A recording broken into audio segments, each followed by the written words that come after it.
નમસ્કાર વિદ્યાર્થી મિત્રો, આજના વિડીયોની અંદર આપણે ધોરણ 5 વિષય અંગ્રેજીનું તારીખ 13/10/2025ના રોજ લેવાયેલ બનાસકાંઠા જિલ્લાનું પ્રથમ પરીક્ષા 2025નું ઓરિજિનલ પેપરનું સોલ્યુશન કરવાના છીએ. તો પ્લીઝ મિત્રો વિડીયોને અંત સુધી જરૂરથી જોજો. સોલ્યુશન કર્યા પછી તમે કહેજો કેટલા માર્ક્સ આવે, કોમેન્ટ કરજો અને તમારા જે બીજા મિત્રો છે એમના સુધી વિડીયોને પણ શેર કરજો. ઓકે, આવા ઉપયોગી વિડીયો માટે ચેનલને સબસ્ક્રાઈબ પણ કરી દેજો. પહેલો પ્રશ્ન મિત્રો આપેલો છે કે ફકરો વાંચીને પ્રશ્નનો જવાબ આપવાના હતા. તો પહેલું શું છે, જો હુ વેર ફ્રેન્ડ્સ, તો એમાં જવાબ આવશે મિત્રો ખુશી એન્ડ ખનક વેર ફ્રેન્ડ્સ, જો આપણે લખેલો છે સાઈડમાં. ઓકે, બીજું છે which games did they play, મતલબ તેઓ કઈ રમત રમતા હતા. તો ધે પ્લેડ ખોખો અને કબડ્ડી, ETC. ઓકે, જે છેલ્લી લીટી છે એ લીટી કરેલ છે. ત્રીજો, ધે હેલ્પડ ઇચ અધર, મતલબ તેઓ એકબીજાને મદદ કરતા હતા. ટ્રુ ઓર ફોલ્સ, તો એ વિધાન કેવું આવશે? ટ્રુ આવશે, મતલબ સાચું કે ખોટું? તો સાચું આવે. Okay, true. બીજું છે એમાં ઉદાહરણ પ્રમાણે અલગ પડતો શબ્દ શોધીને લખવાનો હતો.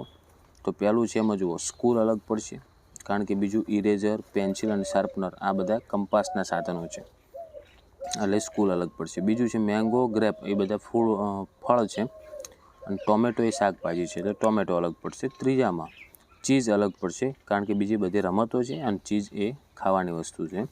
ચોથું છે એમાં જુઓ કાઉ અલગ પડશે, કારણ કે ડવ એટલે ઓલો થાય, પીકોક એટલે મોર અને હેન એટલે મરઘી.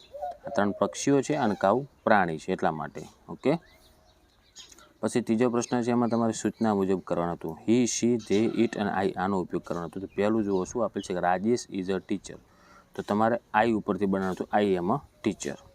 એવી રીતના મહેશ એન્ડ રમેશ આ બંને જણા છે, એટલે શું આવશે? ધે આવશે, બહુવચન છે એટલે ધે આર ફ્રેન્ડ્સ.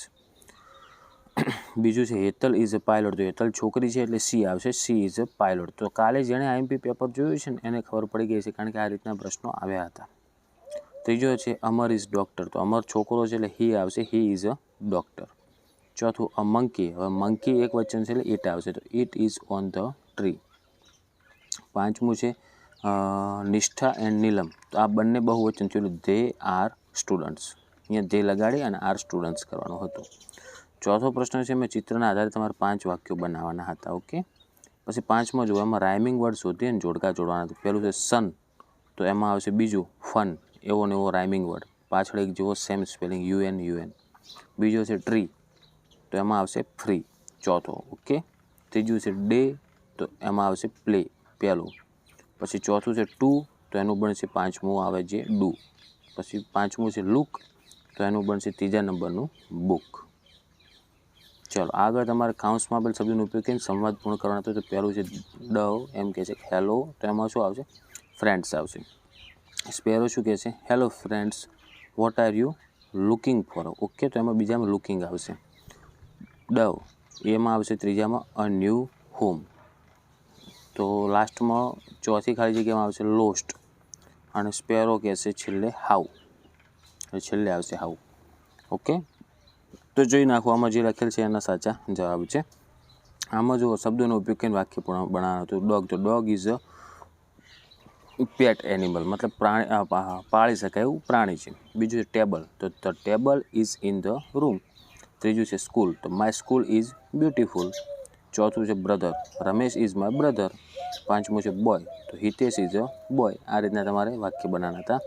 ચિત્રના આધારે મુદ્દાઓ ઉપયોગ કરીને 5 વાક્ય બનાવવાના હતા. જુઓ તો બધાના નામ આપેલા છે અને એના ઉપરથી તમારું વાક્ય બનાવ્યું. તમે કઈ રીતનું બનાવ્યું છે જો તમને જણાવું કે this is the picture of a garden. પછી ગ્રાસ આપેલ છે, there are many grass in the garden. બીજું છે અ બોલ, તો અ બોલ વોઝ કિકડ બાય, કેના દ્વારા કિક મારી દેવામાં આવ્યો છે? રાજ, યંગર બ્રધર. ઓકે, આ બધા પરિવારના બધાના નામ હતા, એ પ્રમાણે તમારે સારા એવા 5 વાક્ય બનાવવાના હતા. તો મિત્રો આ થઈ ગયું આપણે ધોરણ 5 વિષય અંગ્રેજીનું ઓરિજિનલ પેપરનું સાચું સોલ્યુશન. તમારે કેટલા માર્ક્સ આવશે કોમેન્ટ કરજો. વિડીયો ઉપયોગી બન્યો તો વિડીયોને લાઇક કરજો, તમારા બીજા મિત્રોને પણ વિડીયો શેર કરજો, અને આવા ઉપયોગી વિડીયો માટે આપણી ચેનલને સબસ્ક્રાઈબ કરી દેજો. હવે મળીશું મિત્રો આપણે નેક્સ્ટ વિડીયોમાં. Thank you so much for watching my videos. Thank you so much.